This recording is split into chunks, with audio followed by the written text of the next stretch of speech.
சரியான நேரத்தில் அஜித் அவர்கள் கொடுத்த இன்டர்வியூ வந்தது யாருக்கு சந்தோஷம் இருக்கும் இல்லை, விஜய் அவர்களுக்கு மிகப்பெரிய ஒரு சந்தோஷம். அஜித்துடைய குரல் அந்த விண்ணுலகத்து வரைக்கும் தெரிச்சது மாதிரியான ஒரு மிகப்பெரிய குரலாக நான் பார்க்குறேன். மற்றவர்களுடைய பார்வைக்கு அவர் சொன்ன விதம் வேற மாதிரின்னு பேசிட்டு இருக்காங்க. கிடையாது, திரும்பி ஒரு தடவை அப்படி பேசுறது பார்க்கட்டும்னு சொல்ல வரேன். நான் அவர் அரசியலில் கவனிச்சுக்கிட்டே இருக்காங்கிறதுக்கு மிகப்பெரிய ஒரு உதாரணமாக இந்த இன்டர்வியூ நான் பார்க்குறேன். தெளிவாக வாட்ச் பண்ணிட்டு இருக்காரு என்ன நடக்குது நாட்டில்.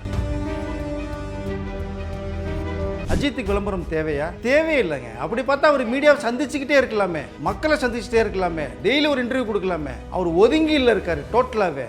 படம் பண்ணுற வரைக்கும் படம் பண்ணுறேன், என்னை நம்பி தயாரிப்பாளர் இருந்தீங்கன்னா வாங்க, நான் படம் பண்ணுறேன். ஸோ ரசிகர்கள் பார்க்கட்டும், மக்கள் பார்க்கட்டும், ரசிகர்கள் கொண்டாடட்டும். அதுக்கு மீறி எனக்கு வாய்ப்பு இல்லைன்னா ஒதுங்கி போயிடுறேன்ற. கரூர் மக்களை சந்திச்சுக்கு பிறகு தான் நான் இந்த ஜனநாயகனை பற்றியே நான் பேசுவேன். இந்த சிங்கிளோ டீசரோ ட்ரெய்லரோ எப்போ ரிலீஸ் ஆகிற டேட்டோ நான் பண்ணுவேன்னு சொன்னார். மக்களை சந்திப்பு பிறகு கொஞ்சம் ஃப்ரீ ஆகிட்டார். அஜித் கொடுத்த வாய்ஸ்னாலே கொஞ்சம் டோட்டலாக ஃப்ரீ ஆகிட்டார். மலேசியாவில் ஜனநாயக படத்தோட ஆடியோ லான்ச் நடக்க போகுது. இப்போ இமிடியட்டாக வரப்போகுது டிசம்பர். சர்க்கார், கத்தி, நிறைய படங்கள் நீங்கள் போக்கிரிலாம் எடுத்துக்கிட்டிங்கன்னா இதை விட எல்லா படமும் 5 மடங்கு அதிகமாக இருக்குது ஜனநாயக படம். அழகான ஒரு மெசேஜ், இன்னைக்கு சமூகத்துக்கு தேவையான ஒரு மெசேஜை சொல்கிறாரு. பெண்கள் எப்படி இருக்கணும்னு சொல்லி, அரசியலமைப்பு எப்படி இருக்கும், தமிழ்நாடு எப்படி இருக்குன்ற அந்த ஒரு விஷயத்தை கன்வே பண்ண போகிறாரு. பிரமாதமான ஒரு ஸ்கிரிப்ட் ஜனநாயக படம். நீங்கள் தயவுசெய்து சினிமா விட்டு போயிடாதீங்க, தளபதினு தான் அவருடைய ஃபேன்ஸ் கத்த போகிறாங்க தியேட்டரில். அப்படி ஒரு படமாக, சிறப்பான ஒரு படமாக அமையும். FT சினிமாஸ் எக்ஸ்க்ளூசிவ் வியூவர்ஸ் எல்லாருக்கும் ஒரு பெரிய ஹாய். இன்னைக்கு நம்ம கூட சீனியர் ஜெர்னலிஸ்ட் வெங்கி சார் தான் இருக்கார். அவரை வெல்கம் பண்ணிடுவோம். வணக்கம் சார், எப்படி இருக்கீங்க சார்? ரொம்ப நாளைக்கு அப்புறம் உங்க கூட ஒரு இன்டர்வியூ, ரொம்ப ஹாப்பி சார். சார், நம்ம நிறைய விஷயங்கள் சினிமாவில் என்ன நடந்துட்டு இருக்குன்றதெல்லாம் பேசிட்டு இருக்கோம், பார்த்துட்டு இருக்கோம். எப்பயுமே வெளியே வராத ஒரு மனுஷன் இப்போ புதுசாக வெளியே வந்து ஒரு இன்டர்வியூ கொடுத்துருக்காரு. நீங்கள் பார்த்துருப்பீங்க, அஜித் குமார் AK. அவர் இன்டர்வியூவில் பேசிட்டு இருந்தப்போ ஒரு இடத்துல வந்துட்டு கரூர் சம்பவம் பற்றி கேட்ட உடனே அவரோட ஒப்பீனியனை சொல்லியிருந்தாரு. நீங்கள் என்ன நினைக்கிறீங்க சார்? எப்படி இருந்துச்சு அந்த ஒரு இன்டர்வியூ?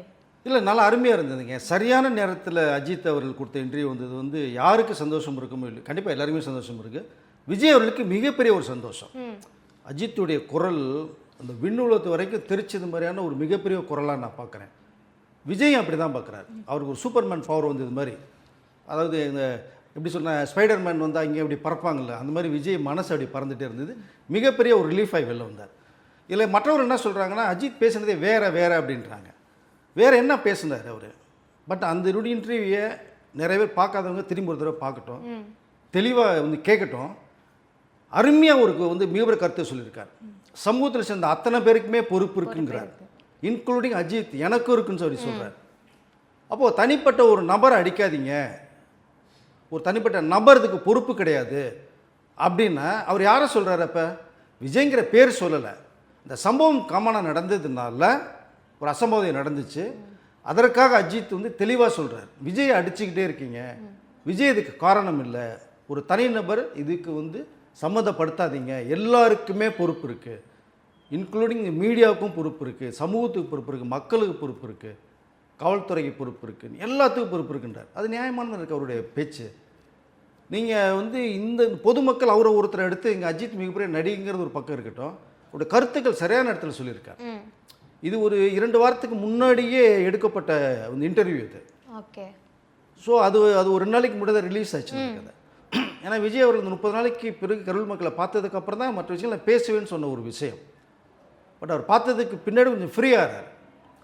கொஞ்சம் மக்களை சந்திச்சதுக்கு பிறகு அவரோட ஆதங்கத்தை சொல்லி மன்னிப்பு கேட்டு கதறி எழுது இந்த சமூகம் என்னால் நடந்துருச்சுங்கும் போது விஜய் ஆறுதல் அவர் சொல்கிறது போக 38 குடும்பத்தில் 37 குடும்பம் இருந்தாங்க, ஒரு குடும்பம் மட்டும் மிஸ்ஸிங் வரல. அவங்க 40 பேர் இறந்தது, காயப்பட்டவர்கள் வந்தாங்க. அத்தனை பேருமே விஜய்க்கு ஆறுதல் சொல்கிறாங்க. இங்கே அதை தான் பார்க்க முடிஞ்சுது நம்ம இதை. ஸோ இப்போ அஜித் சொன்ன இந்த ஒரு விஷயம் சரியான சந்தர்ப்பத்தில் விஜய்க்கு மிகப்பெரிய ஆறுதலான ஒரு இன்டர்வியூ தான் நான் பார்க்குறேன். மற்றவர்களுடைய பார்வைக்கு அவர் சொன்ன விதம் வேறு மாதிரின்னு பேசிகிட்டு இருக்காங்க. பட் கிடையாது, திரும்பி ஒரு தடவை அப்படி பேசுகிறது பார்க்கட்டும்னு சொல்ல வரேன் நான். இதை அருமையான ஒரு கருத்துக்களை இன்னைக்கு அவர் அரசியலில் கவனிச்சுக்கிட்டே இருக்காங்கிறதுக்கு மிகப்பெரிய ஒரு உதாரணமாக இந்த இன்டர்வியூ நான் பார்க்குறேன். கண்டிப்பாக சார் தெளிவாக வாட்ச் பண்ணிட்டு இருக்கார் என்ன நடக்குது நாட்டில். ஸோ ஒவ்வொரு நிமிஷமும் வாட்ச் பண்ணுறார். இந்த இன்டர்வியூ சாதாரணமாக எத்தனை யோசித்து கொடுத்துருப்பார் உங்களுக்கு, டக்குன்னு சொல்ல முடியுமா? அதை அவரும் சம்பவம் நடந்துறத கேள்விப்பட்டிருப்பார், வீடியோவை பார்த்துருப்பார். ஸோ இது இது இது வந்து எதனால் உருவாச்சுங்கிறத அவர் வந்து பார்த்துருப்பாரு இல்லையா. இதெல்லாம் போக தான் அழகாக ஒரு பாக்ஸில் அந்த ஒரு மேட்டர் ரெடி பண்ணி வச்சு அந்த சேனலுக்கு கொடுத்துருக்காரு. சரியான ஒரு ஸ்பீச்சாக தான் நான் பார்க்குறேன். நான் சார் அவர் அந்த இன்டர்வியூ கொடுத்துருந்தாரு. ஆனால் எல்லாரும் வைக்கிற விமர்சனம் என்னவா இருக்குன்னா, இப்போ விஜய் அவர்கள் அரசியல் ஆரம்பிச்சிட்டாரு, அரசியலில் வந்துட்டு ஒரு பெரிய அளவுக்கு என் பின்னாடி ஒரு கூட்டம் இருக்குது அப்படின்றத காமிச்சிருக்காரு. அண்ட் அவரோட ஜனநாயகம் படமும் சீக்கிரமே வந்து ரிலீஸ் ஆக போகுது, அதுக்கான வேலைகளாக போயிட்டுருக்கு. ஸோ இந்த பக்கம் அஜித் அவர்களோட படமும் ஸ்டார்ட் ஆக போகுது, அதனால அவரும் ஒரு பப்ளிசிட்டி வேணுன்றதுக்காக இந்த விஷயத்தை இப்போ பேசியிருக்காங்கன்ற விமர்சனங்கள் நிறைய வந்துட்டு இருக்கு சார். நீங்கள் எப்படி பார்க்குறீங்க அதை? என்னம்மா இது இப்படிலாம் ஒரு விமர்சனம் பண்ணால் என்ன சொல்கிறது? விமர்சனங்கிறது உங்களுடைய தனிப்பட்ட ஒரு படம் நம்ம பார்க்குறோம், அது சரியாக இருந்தால் நல்லா கொடுக்கணும், சரியில்லைன்னா சரியில்லைன்னு சொல்கிறேன். பட் அஜித்துக்கு விமர்சனம் பண்ணுறதுக்கு வந்து இந்த கண்டென்ட் அவருக்கு தேவையா? முதல்ல இதுவே எவ்வளோ தவறான விமர்சனம் பண்ண தெரியுமா நான் பார்க்குறேன். நான் இதை அஜித்துக்கு விளம்பரம் தேவையா? தேவையில்லைங்க. அப்படி பார்த்தா அவர் மீடியாவை சந்திச்சுக்கிட்டே இருக்கலாமே, மக்களை சந்திச்சுட்டே இருக்கலாமே, டெய்லி ஒரு இன்டர்வியூ கொடுக்கலாமே. அவர் ஒதுங்கியில் இருக்கார் டோட்டலாகவே. நான் படம் பண்ணுற வரைக்கும் படம் பண்ணுறேன், என்னை நம்பி தயாரிப்பாளர் இருந்தீங்கன்னா வாங்க, நான் படம் பண்ணுறேன். ஸோ ரசிகர்கள் பார்க்கட்டும், மக்கள் பார்க்கட்டும், ரசிகர்கள் கொண்டாடட்டும். அதுக்கு மீறி எனக்கு வாய்ப்பு இல்லைன்னா ஒதுங்கி போயிடுறேன்றார். விளம்பரமே அவருக்கு தேவையில்லைங்க. அப்படி பார்த்தோம் ரசிகர் மன்றத்தை எதுக்கு கலைக்கணும்? அஜித்தே கடவுளேன்னு சொன்னால ஏன் அவர் வேணான்னு சொல்லணும்? எந்த படத்துக்கு போய் உட்காந்தாலும் ரசிகர்கள் அங்கே எந்த ரசிகர்கள் வரானே தெரியாதுங்க. அவங்க அஜித்தே கடவுளே, கடவுளே அஜித்தேன்றாங்க. நம்ம படத்துக்கு போனோம்னா இது அஜித் படம் இல்லையே நம்ம யோசிக்க வேண்டியதாக இருக்குது. அதெல்லாம் கேள்விப்பட்டு வேணான்னு சொல்கிறாரு, அதோட நிப்பாட்டினாங்க. அந்த வார்த்தை வரைக்கும் வருதா பார்த்தீங்களா? கட்டுக்கோப்பாக வச்சுருக்காரு இல்லையா? அப்படி இதெல்லாம் விளம்பரம் ஆசைப்பட்டார்னா இதெல்லாம் ரசிகர் என்ன தூண்டி விடுவார். பேசுங்க சொல்லுங்கன்னு இருப்பார். எதுவுமே கிடையாது. கோயிலில் வரவங்கள வான் பண்ணுறாரு, ஸ்ட்ரிக்டாக வான் பண்ணுறாரு. கேட்டால் உங்களுக்கு நான் ஒரு அண்ணனாக வான் பண்ணுறேங்க, நீ நல்ல வழியில் போகணுங்கிறாரு. அஜித் மூத்தூரில் வந்து அண்ணனை நினைக்கிற, சின்னவரில் நான் தம்பிவன்னு நினைக்கிறேன் அப்படின்றார். இது கோயில், சத்தம் போடக்கூடாதுன்றாரு. இப்போ இங்கேருந்து என்ன தெரியும், அமைதியாகிறாங்க. அப்படி பார்த்தா விளம்பரத்துக்கு நீ கோயிலில் கத்த சொல்லாமே, கோவிந்தான்னு திருப்பியில் சொல்லக்கூட அஜித் சொல்லலாமே. பட் இது வந்து எப்படி இந்த விமர்சனம் எப்படிங்க வைக்கிறாங்க? ஒரு இன்டர்வியூ வெளியே வந்ததுலேருந்து இந்த மாதிரி தான் சரி. ஒரு பக்கம் வந்துட்டு விஜய் அவருக்கு சப்போர்ட்டாக பேசிட்டார், ஸோ டிவிகேவை ஆதரிக்கிறாருன்ட்டு பேசுகிறாங்க. இன்னொரு பக்கம் அவர் எல்லாரையும் வந்துட்டு குத்தம் அப்படின்னு சொல்கிறாரு. ஸோ இது மூலியமாக ஒரு பப்ளிசிட்டி சேர்த்திக்கிறாரு அப்படின்ற மாதிரியான விமர்சனங்கள் தான் வந்துட்டு இருக்கு சார். தவறான விமர்சனம் உங்களை கேட்டேனா? தவறான விமர்சனங்கள் கொடுக்குறாங்க, அதான் வருத்தமாக இருக்கு. ஏங்க அவர் எங்கேயா டிவிகே சொன்னாரா? இல்லை விஜய் சொன்னாரா? சொல்லலை, டிவிகே ரெண்டுமே சொல்லலைங்க. நடந்த சம்பவத்தை பார்த்துட்டு அதோட அடிப்படையில் ஒரு கருத்து சொல்கிறாங்க. அந்த கருத்து நியாயமாக இருக்குல்ல. இது விஜய்க்கு பிடிக்காதவர்களும் அஜித்துக்கு பிடிக்காதவர்களும் பேசக்கூடிய விமர்சனங்கள், இது சொல்லக்கூடிய வார்த்தைகள். இது காமனான பிரச்சனை சொல்கிறாங்களா பார்த்தீங்களா? அவர் எங்கேயாவது விஜய் தான் நியாயமானு சொல்லியிருந்தாரா? நீங்கள் சொல்லலாமே, சொல்லலையா அதை? ஸோ அதனால் அஜித்துக்கு ஒரு விளம்பரம் தேவையில்லை. அவரே ஒரு விளம்பரம், அஜித்ன்ற பேரே விளம்பரம், ஏகேன்ற அந்த பேரே விளம்பரம். கண்டிப்பா சார். அப்புறம் இதுக்கு மேல ஒரு விளம்பரம் தேவையில்லை. ஸோ ரொம்ப நாளாக ரேஸ்னே இருந்துட்டாரு சார். இப்போ படம் ஸ்டார்ட் பண்ண போகிறதா ஒரு நியூஸ் வந்துட்டு இருக்கு. எப்போ ஸ்டார்ட் பண்ண போகிறாரு, எப்படி இருக்கும் சார்? ஏன்னா இத்தனை நாள் ஆயிடுச்சு, அவர் திரும்பவும் வந்துட்டு படங்கள் பண்ணணும், திரும்ப வரணும் அப்படின்றது தான் எல்லாரும் வெயிட் பண்ணிக்கிட்டு இருக்க ஒரு விஷயம். அண்ட் விஜய் அவர்களுக்கும் ஜனநாயகன் இருக்கப்போ அஜித் எப்போ வருவார், எப்போ நடிப்பார் அப்படின்றது எல்லாரும் கேட்டுட்டு இருக்க ஒரு விஷயம். எப்போ தான் சார் நடக்கும்? இல்லை, இம்மிடியட்டாக ஸ்டார்ட் ஆக போகுது. இந்த மந்த்து வந்து உங்களுடைய படம் அதை டைட்டில் டிசைட் பண்ணுறாங்க. அதோடு மிக்ஸ் பண்ணிவிட்டு டோட்டலாகவே பூஜையோட இந்த படம் விளம்பரத்து டைட்டிலோடவே அவங்க ஆரம்பிக்கிறாங்க. பிரமாதமான ஒரு கதை அது. குட்படையில் நீங்கள் பார்த்தீங்கல்ல, அதை விட ஒரு 10 மடங்கு அதிகமாக இருக்கும். ஒரு மாஸ் அஜித்தை நீங்கள் பார்க்கலாம், பயங்கர ஸ்டைலிஷான அஜித்தை பார்க்கலாம் நீங்கள். அதற்கு வேண்டிய கதையில் வந்து ஆதித்ய ரவிச்சந்திரன் குட்படைகளோட பிரமாதம் உருவாக்கியிருக்காரு. அஜித் ஃபேனாக இருந்து உருவாக்கினார் இல்லையா? இப்போ அஜித் ஃபேன் இன்க்ளூடிங் நானும் ஒரு டைரக்டர் அப்படிங்கிற மெத்தடில் அவர் வந்து இந்த படத்தை இயக்க போகிறார். அஜித் ரொம்ப பிடிச்சி போச்சு கதை அப்படின்ட்டார். ராகுல் பிக்சர்ஸ், இது ரோமியோ பிக்சர்ஸ், ராகுல் தான் தயாரிக்கிறார். இதில் இன்னொரு விசேஷம் என்னன்னா, அதே ரோமியோ பிக்சர்ஸ் ராகுல் தான் ஜனநாயகன் படத்தை இதை டிஸ்ட்ரிபியூட் பண்ணுறாரு. ஓகே, விஜய் படத்தை டிஸ்ட்ரிபியூட் பண்ணுறாரு, அஜித் படத்தை இந்த ப்ரொடியூஸ் பண்ணுறாரு. ஸோ அதனால் அந்த படம் இமீடியட்டாக ஆரம்பிக்க போகுது. ஒரு மிஞ்சி போன 6 மாதம் டியூரேஷன் தான். தொடர்ந்து ஒரு 3 மாதம் டேட் கொடுத்துருக்காரு. விரைவில் ஆரம்பிச்சுட்டு அவருடைய பிறந்தநாள் மே 1 படம் ரிலீஸ் ஆகுது. கண்டிப்பாக இப்போ ரிலீஸ் ஆகுறப்போ தேட்டரில் சரியான கலவரம் இருக்கும்ல சார் திரும்பவும். சார் விஜய் அப்படின்னு பேசினாலே அவர் கூட சேர்ந்து இந்த ஜனநாயகன் படமும் ஒட்டிகிட்டே வந்துடும் சார். ஸோ அதை பற்றி எதுவும் கேட்காமலோ அதை பற்றி பேசாமலோ கண்டிப்பாக இருக்கவே முடியாது. ரிலீஸ் சீக்கிரமே அப்படின்றப்போ ஏதாவது அப்டேட் வரணும் அப்படின்றத எல்லாரும் வெயிட் பண்ணிட்டு இருக்காங்க. படம் பற்றி சொல்லுங்கள் சார், எப்போ என்ன அப்டேட்டு பெருசாக வரப்போகுது? உடனே வரப்போகுது, கொஞ்சம் வெயிட் பண்ணுங்கள், எந்த நேரத்தில் வெளியே வரலாம். விஜய் அவருடைய ஒரு பாடல் தான் வெளியே வரதா எனக்கு ஒரு தகவல் வந்திருக்கு. ஒரு சிங்கிள் ஒன்று பிரமாதமாக இருக்கும். எம்ஜிஆர் அவர்களுக்கு இதே கனியில் எப்படி நீங்கள் நல்லா இருக்குன்னு ஒரு தெறிக்க விட்ட பாட்டு இருந்ததோ இதுலேயும் ஒரு பாடல் இருக்குது.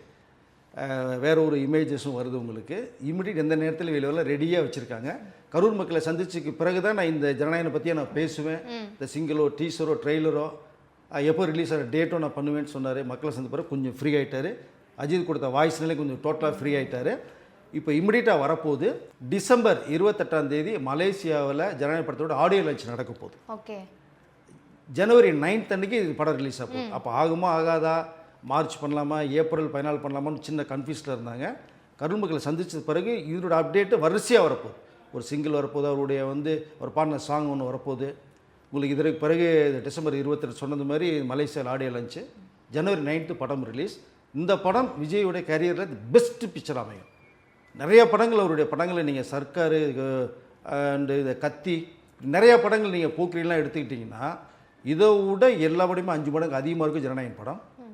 அழகான ஒரு மெசேஜ், இன்றைக்கி சமூகத்துக்கு தேவையான ஒரு மெசேஜை சொல்கிறாரு. பெண்கள் எப்படி இருக்கணும்னு சொல்லி, அரசியலமைப்பு எப்படி இருக்கும், தமிழ்நாடு எப்படி இருக்குன்ற அந்த ஒரு விஷயத்தை கன்வே பண்ண போகிறாரு. டியூல் கெட்டப்பில் வர்றாரு.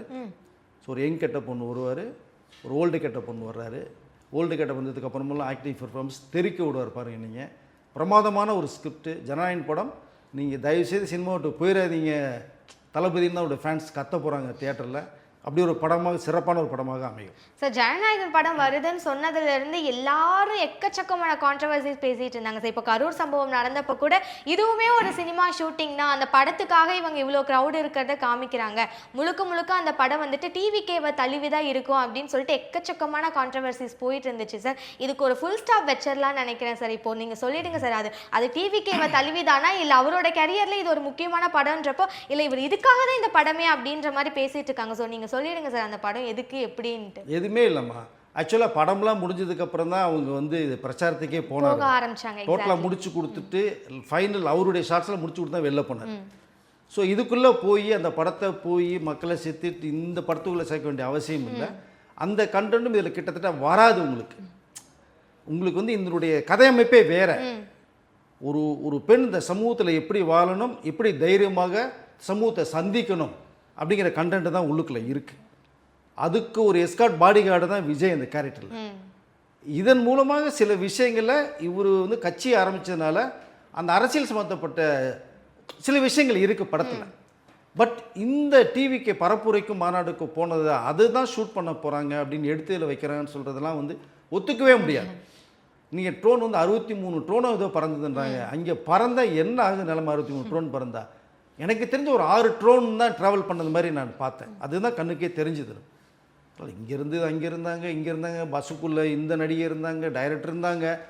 என்னங்க இது இது இது எப்படி சொல்றதுனே தெரியல. போக பார்த்தா யூடியூப்ல இது நாங்களும் விமர்சகர்கள் அப்படின்னு சொல்றவங்களே ஸ்கிரீன் பிளேல இருந்து ஸ்கிரிப்ட்ல இருந்து எல்லாமே முடிச்சு அவங்களே ஒரு படத்தை டெலிகாஸ்ட் பண்ணிடுவாங்க போல சார். அப்படிதான் இருக்கு நிலைமை.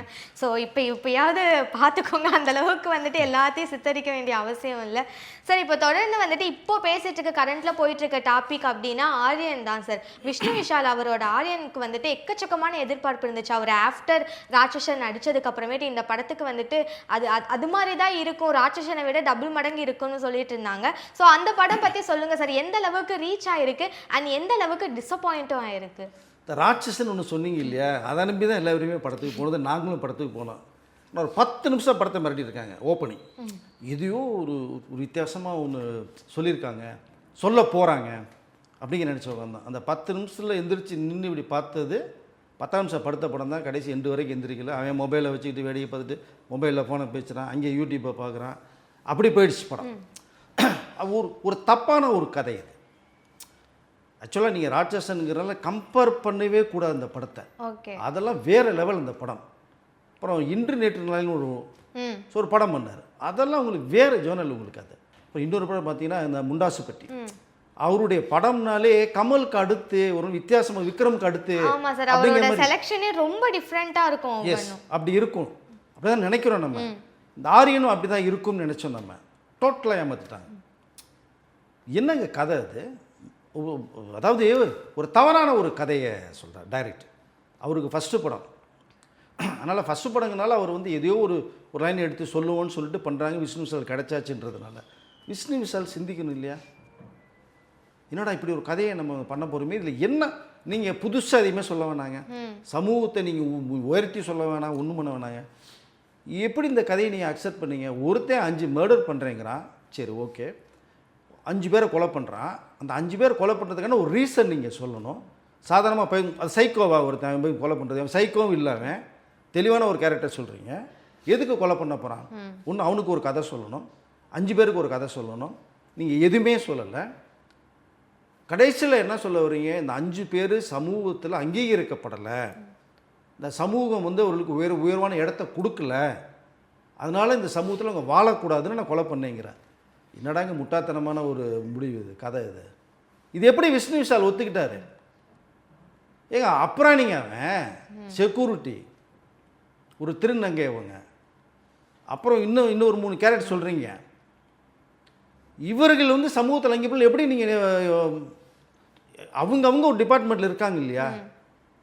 நீ எப்படி போய் அவங்களுக்கு தேவையில்லாமல் ஒரு சாய்ஸ் பண்ணி நீ போய் மர்டர் பண்ணுவ? இது எப்படி டைரக்டர் கதையை உருவாக்குனார்? சரி, அவரே இதை உருவாக்கிட்டார், ரைட், எதுக்கோன்னு சொல்லி ஒரு தயாரிப்பாளர் பல கோடிகளை நீங்கள் படம் போட்டு பண்ணுற விஷ்ணு விஷாலுக்கு தெரிய வேணாமா? மட்டமான ஒரு தாட்ஸ், ரொம்ப அது என்ன சொல்கிறதே தெரியல. அப்படியே ஒரு படம் ஆரியன். இதில் இன்னொரு சிக்கல் என்னாச்சுன்னா, ஆரியன் படம் ஷூட்டிங் முடிச்சுட்டு பாதி ஷூட்டிங் போயிட்டுருக்கும் போதே விஷ்ணு விஷால் ரஷ் பார்க்கும் போதே முடிவு பண்ணிட்டார், இந்த படம் தேராது, நம்ம இமேஜுக்கு ரொம்ப டேமேஜ் ஆகும், படத்தை நிப்பாட்டிட்டார்.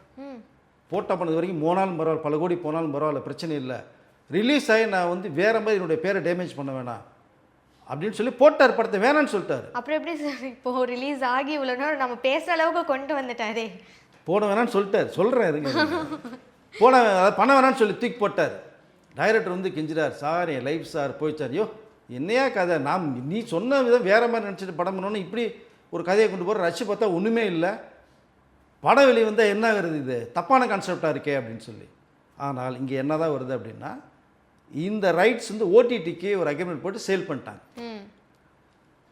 அப்போது நீங்கள் அவங்க வந்து நீங்கள் சொன்ன டேட்டில் படம் கொடுக்கணும், இல்லைன்னா திரும்பி இவங்களுடைய படம் ஓடிடி வாங்குறதுக்கு மிக கேள்விக்காக வரும், கேள்விக்குறியாகும்.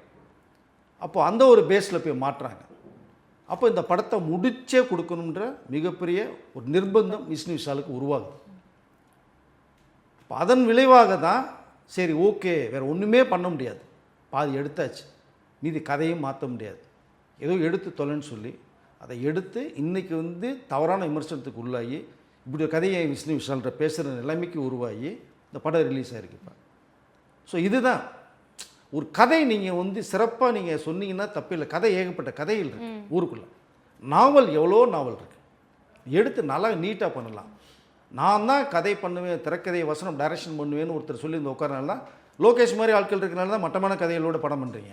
அதே மாதிரி வரக்கூடிய டைரக்டர் இருந்தால் எப்படி நீங்கள் அதை சார் இப்போ அது ட்ரெண்டாக மாறிடுச்சுன்னு நினைக்கிறேன் சார். ரீசெண்ட் டைம்ஸில் வந்த எல்லா படங்களுமே அவங்களோட ஃபஸ்ட் அந்த டேரக்டர் வந்துட்டு ஃபஸ்ட்டு படமாக இருக்குது சார். அண்ட் அதில் நடிக்கிறவங்க எல்லாருமே டாப் ஹீரோஸாக இருக்காங்க. எப்படி சார் இப்படி செலக்ட் பண்ணுறாங்க? ஏன்னா அப்போல்லாம் வந்துட்டு ஒரு ஒரு ஒரு நல்ல பொசிஷனில் இருக்காங்க அப்படின்னா ரொம்பவே நிறைய படங்கள் எடுத்த ஒரு ஒரு ஒரு ஸ்டாண்டர்டாக இருக்க டேரக்டர்ஸ் கிட்ட தான் போயிட்டு கதை கேட்கறதா இருக்கட்டும், அதுக்கு வந்துட்டு அக்ரிமெண்ட் சைன் பண்ணுறதா இருக்கட்டும், அந்த விஷயங்கள் இருக்கும். இப்போ யாராக இருந்தாலும் வந்துட்டு ஒரு அசிஸ்டன்ட் டேரக்டர் வந்து கேட்குறாங்கன்னா டக்குன்னு பெரிய பெரிய ஹீரோ எல்லாருமே வந்துட்டு அக்ரிமெண்ட் சைன் பண்ணிடுறாங்க, அதில் நடிக்கவும் ஆரம்பிச்சிடறாங்க. எப்படி சார் இந்த அளவுக்கு அப்படியே போயிருக்கு? இல்லை, சில டைரக்டர் வந்து இங்கே ஃபஸ்ட்டு படம் பிரமாதமாக பண்ணுறாங்க, அதெல்லாம் மாற்றுக்கிறது இல்லைங்க. நீங்கள் இந்த டூரிஸ்ட் ஃபேமிலி எடுத்துக்கிட்டிங்களா, என்ன கதைங்க, அதில் எந்த ஸ்டார் வேலி இருந்தாங்க, 10 கோடியில் இப்போ எடுக்கப்பட்ட படம் 95 கோடிக்கு மேலே கலெக்ஷன் ஆச்சு. ஸோ லப்பர் பந்து எடுத்துங்க, என்ன கதைங்க, அதை பிரமாத கதை இல்லையா? நிறைய டைரக்டர்ஸ் புதுசு கதையோடு இருக்காங்க, சில டைரக்டர் இந்த கதையிலோடு இருக்காங்க. நீங்கள் கதையை கேட்கும் போதே தெரியாதா இந்த படம் போகும் போகாது விமர்சனத்துக்குள்ளாகுன்றதில் ஒரு ஜட்ஜ்மெண்ட் இல்லாமல் நீங்கள் எப்படி பல கோடியில் இறக்கிறீங்க? அதுதான் இங்கே முக்கியமாக கவனிக்கப்பட வேண்டிய ஒரு விஷயமா இருக்குது. திறமையான புதுமுக இயக்குநர்கள் நல்ல கதையை வச்சுக்கிட்டும் இருக்காங்க, சில பேர் இப்படி ஒரு மோசமான கதையில் வச்சும் சில டைரக்டர் இருக்காங்க. அது வந்து அதாவது அந்த கேரக்டர் பண்ணக்கூடிய ஹீரோக்கள் தான் முடிவு பண்ணணும், தயாரிப்பாளர் தான் முடிவு பண்ணணும். இந்த கதை மக்களுக்கு என்ன சொல்ல வர்றோம், தேருமா தேராதா, போட்ட காசு எடுக்க முடியுமா முடியாதா அப்படிங்கிறது. லப்பர் பந்தில் 5 கோடியில் தயாரிப்பட்ட படம் 50 கோடிக்கு மேலே கலெக்ஷன். இது மாதிரி நிறைய படங்கள் இருக்குது, அதை மறுக்கவும் முடியாது. இப்படி சில படங்கள் எடுத்து ஹீரோ டேமேஜிங் பண்ணி அந்த டைரக்டருடைய வாழ்க்கையை ஸ்பாயில் பண்ணக்கூடிய மாதிரி அது. இன்னொரு டைரக்டர் எடுத்துங்க, போடி ராஜ்குமார்னு ஒருத்தர் வர்றாரு இப்போ, விக்ரமுடைய படம். அவர் வந்து யார்ட்டையுமே அசிஸ்டன்ட் டைரக்டராக கிடையாது. 3 ஒரு ஷார்ட் ஃபிலிம் மட்டும் பண்ணியிருக்கார். அந்த கதை பிரமாதமாக சொல்லி விக்ரம்கிட்ட போய் சொல்கிறார். விக்ரம் பார்த்தீங்கன்னா அடுத்து நம்ம கமலுக்கு ஈக்குவல்னு சொல்லலாம். நம்ம வித்தியாசமான கதையில் செலக்ட் பண்ணக்கூடியவர். அந்த கதையை கேட்டுட்டு பிரமாதமான கதை, அருமையாக இருக்குது, நீ படம் பண்ணுவோம் அப்படிங்கும்போது தான் நீ யார்ட்டையுமே அசிஸ்டண்ட்டாக இல்லை வேறு இருந்தால் கதைக்கார் ஒத்துக்கிட்டார். இந்த 3 ஷார்ட் ஃபிலிம் பார்த்தாரு, பிரமாதமாக இருக்குன்னு சொன்னாங்க. இப்படி ஒரு டைரக்டர் நல்ல கதையோட வர்றாங்க இல்லையா? செலக்ட் பண்ணுறதா இருக்குது. கிட்டத்தட்ட 23 வருடங்களுக்கு பிறகு விக்ரமன் ஒரு புது டைரக்டருக்கு வாய்ப்பு தர்றார். சாமுராயின்னு ஒரு படம் பாலாசக்தின்னு ஒரு டைரக்டருக்கு வாய்ப்பு கொடுத்தார். அதற்கு பிறகு இப்போ தான் வாய்ப்பு தர்றார். கதை பிரமாதமாக இருக்கின்ற ஒரே காரணத்தை தான். இப்படி இருக்கிற டைரக்டர்ஸும் இருக்காங்க. வெறித்தனமாக ஒரு கதையை வச்சுக்கிட்டு இருக்கிற புதுமுக டைரக்டர் இருக்காங்க. மற்ற ஒரு புதுமுக டைரக்டர் வந்துக்கிட்டு மோசமான கதையில் வச்சுக்கிட்டு எப்படியாவது இண்டஸ்ட்ரி நுழைஞ்சிட்டு இவங்களை ஹீரோவை லாக் பண்ண பார்க்குறாங்க. அப்படியே வந்து ஒரு டைரக்டர் தான் கீர்த்தி, இன்னொரு டைரக்டர். ஸோ டியூட் படம் மட்டமான கதை, சமூகத்தை சீர்கெடுக்கிற ஒரு கதை. அதில் எப்படி ப்ரொடியூசர் படம் போட்டு பண்ணாங்கன்னு தெரியாது. ஓகே, அவங்க பணம் போடுறாங்க, இப்படி எந்த கதையாக இருந்தால் போகிற லாபம் சம்பாரிச்சா போதுன்னு பார்க்குறாங்க. 2K கிட், ஜென்சி கிட்னு சொல்லி அதில் நடிக்கக்கூடிய இந்த பிரதீப் ரங்கநாதன் யோசிக்க வேணாமல் 3 படம் வித்தியாசமான படத்தை கொடுத்தீங்க, உங்கள் பேர் வேறு லெவலில் இருக்குது. இப்படி ஒரு மோசமான படம் 100 கோடி கலெக்ஷன் ஆச்சுங்க, அதெல்லாம் விட்டுருங்க. பணம் எப்படினாலும் வரும் போகும். ஸோ நல்லவங்கிட்டையும் பணம் இருக்குது, இந்த திருடங்கிட்டையும் பணம் இருக்குது, இந்த கொள்ளையடிக்கிற கொலைகாரண்டையும் பணம் இருக்குது, அது வேறு விஷயம். நீ 100 கோடி சம்பாரிச்சாலும் படம் சூப்பர் ஹிட் சொல்ல முடியும். சமூகத்தை சீர்கேட படமெல்லாம் கொடுத்துருக்கீங்க. அப்படியே டைரக்டர் இருக்காங்க. ஸோ சிறந்த கதையில் கொடுங்க, சமூகத்தை சீர்திருத்த கதை வேண்டாம், அழகான ஒரு மெசேஜ். நீ இப்படி ஒரு மேட்ரை நீங்கள் எடுக்கிறீங்களா, அதுக்கு ஒரு தீர்வை சொல்லுங்கள், கிளைமாக்ஸ் அப்படி தான் கொண்டு போகணும். ஸோ சில டைரக்டர்லாம் ரொம்ப மோசமாக இருக்காங்க. சார் இப்போ ரீசன்ட் டைம்ஸில் வந்த எல்லா படங்களுமே வந்துட்டு ஏன் இப்படி எடுத்திருக்காங்க அப்படின்னு பேசுகிற அளவுக்கு தான் சார் இருக்குது. ஸோ இந்த வருஷம் இத்தனை படங்கள் வந்துருச்சு, அதில் பேச பொருளில் எந்த படமும் மாறலை. அடுத்த வருஷம் வர படங்கள் என்னென்ன சார் வெயிட்டிங்கில் இருக்குது? அதாவது நல்லா இருக்குமா, என்னென்ன படங்கள் வரும்னு எதிர்பார்க்கலாம்? அல்ல, அதுதான் சின்ன பட்ஜெட்டில் பண்ண படங்கள். இப்போ சொன்ன டூரிஸ்ட் ஃபேமிலி லப்பர் பந்தெல்லாம் சொன்னவங்களுக்கு நல்ல படங்களாக சிறப்பாக இருந்தது. பைசன் சமூகத்துக்கு தேவையான ஒரு படம், அருமையான ஒரு கதைக்களத்தோட மாரி செல்வராஜ் பிரமாதமாக கொடுத்துருக்காரு. இப்படி சில படங்களும் சிறிதே சூப்பர் ஹிட் ஆகிருக்கு, பேசப்பட்ட படங்களாக இருக்குது. பெரிய பட்ஜெட் எடுத்து கதையிலே இல்லாமல் தக் லைஃப் மாதிரி, கங்குவா மாதிரி வீணாக போன படங்கள் இருக்குது உங்களுக்கு. பட் அடுத்த வருஷம் நீங்கள் எடுத்துக்கிட்டிங்கன்னா இந்த வருஷத்தில் கொஞ்சம் மிஸ் ஆனது பூரா 2026 படங்களில் ஜனவரிலேருந்து தீபாவளி வரைக்குமே பிரமாதமாக படங்கள் இருக்குது. எல்லா ஸ்டார் படமும் வருது, சூப்பர் ஸ்டார் படம் வருது. கமல் படம் மட்டும் கொஞ்சம் பேலன்ஸில் இருக்குது. மறுபடியும் தான் விஜய் வருது, அஜித் வருது, சூர்யா வருது, தனுஷ் வருது, சிவகார்த்தியன் படம் வருது. எல்லா ஸ்டார் படமே நெக்ஸ்ட் இயர் வருது. எல்லாமே கொஞ்சம் நல்ல கதைகளோட வர்ற படங்களாக தான் என்னுடைய பார்வைக்கு தெரியுது. அப்போ அடுத்த வருஷம் தரமான சம்பவம் இருக்குது அப்படி தானே சார்? நிச்சயமா. சார் இப்போ திரும்ப நாயகன் படம் வந்துட்டு ரீரிலீஸ் பண்ண போகிறாங்க சார். எக்கச்சக்கமான பேர் எதிர்பார்த்துட்டு இருந்த ஒரு விஷயம் திரும்ப நடக்க போகுது. கமல்ஹாஸ் சாரை வந்துட்டு எல்லாரும் தேட்டரில் பார்த்து ரொம்பவே கொண்டாடிக்கும், ரிப்பீட்டரில் அந்த மூவிஸ்லாம் பார்த்துருக்கோம். ஸோ திரும்ப ரீரிலீஸ் அப்படின்றப்போ தேட்டர் எந்த அளவுக்கு மாறும் சார், அதை பற்றி சொல்லுங்கள். மாறதை விட கண்டிப்பாக தெரிக்கும்னு சொல்லலாம். ஏன்னா நாயகன் படம் வந்து எவர் கிரீன் படம். கமல்ஹாசனுடைய வாழ்க்கையில் மறக்க முடியாத படங்கள் வந்து நிறைய சொன்னோம்னா நாயகன் வந்து அடித்து சொல்லலாம். 87 ரிலீஸ் ஆன படம். கமல்ஹாசனுடைய சின்ன வயசில் இப்படி ஒரு கேரக்டர் பண்ணாரா அப்படிங்கிற அளவு மிரட்டின ஒரு படம். மணிரத்னம் நாயகன் கமலுடைய காம்போவில் இன்றைக்கும் பேசக்கூடிய படம். அதனுடைய எதிரொலி தான் இந்த தக் லைஃப்னு ஒரு படம் வந்து அமைஞ்சது. அதனுடைய ட்ரெயிலாம் பார்த்தீங்கன்னா நாயகனுடைய பேட்டர்ன்லேயே ஒரு ட்ரெயிலர் கொடுத்துருப்பா. ட்ரெயிலர் கொடுத்தோம்னா சூப்பர் படம் கொடுக்குறாரு தக் லைஃப் மணிரத்னம் நாயகன். படம் வந்ததுக்கப்புறம் தெரிஞ்சு நாரி போச்சு அந்த படம். அதை விட்டுருவோம். பட் இது வந்து கமலுடைய birthday 7th November 7th. So 6ஆம் தேதி ரிலீஸ் பண்ணுறாங்க நாயகன் படம். கண்டிப்பாக எல்லாருமே பார்க்க வேண்டிய ஒரு படம் நாயகன். புதுசாக சொல்லியிருப்பாங்க கதை அம்சம். கமலஹாசன் அதில் வந்து வேலு நாயக்கராக வாழ்ந்திருப்பார். கண்டிப்பாக பார்க்காதவங்க நாயகன் படத்தை போய் தியேட்டரில் பாருங்கள் அப்படின்னு தானே சொல்ல முடியும். சிறந்த படம் அது. பார்க்காம யாரும் இருக்க மாட்டாங்கன்னு நினைக்கிறேன் சார். இப்போ இருக்கிற 2K கிட்ஸ் தெரியாதே. அப்புறம் பார்த்தீங்கன்னா ஜென்சி கிட்டில் மாறிட்டாங்க. இப்போ அந்த 25 இயர்ஸ்க்கு ஒரு தடவை பேர் மாறிட்டே இருக்கு இல்லையா, அவங்களுக்கு நாயகன் படம் பெருசாக தெரியாது, பார்த்துருக்க மாட்டாங்க. அவங்க இந்த டியூடு படம் மாதிரி பார்த்துட்டு இந்த வாழ்க்கையை சீரழிச்சிட்டு இருக்காங்க. நாயகன் போய் படம் பாருங்க, அதில் என்ன அருமையாக கமல் ஆக்ட் பண்ணியிருப்பார், அந்த ஸ்கிரிப்டை எப்படி பண்ணியிருப்பாங்க அப்படிங்கிற விஷயம்லாம் இருக்குது. பார்த்தா தான் நம்ம கமல்ஹாசன் இருக்கிற பீரியட் நம்ம இருக்கமான்னு 2K கிட்ஸ் ஃபீல் பண்ணணும். ஸோ அந்த மாதிரி ஒரு படம் சொல்ல வந்தேன் நான். பார்க்காத நிறைய பேர் இருக்காங்க, பார்த்தவர்கள் நிறைய பேர் இருக்காங்க. கண்டிப்பா சார். அடுத்தடுத்த படங்களாவது நல்லபடியா வரணும், எந்த ஒரு கான்ட்ரவர்சிக்கும் போகாத படங்களா இருக்கணும்ன்றது எல்லாரோட வேண்டுகளும். நிறைய தகவல் சொல்லியிருக்கீங்க, ரொம்ப நன்றி சார்.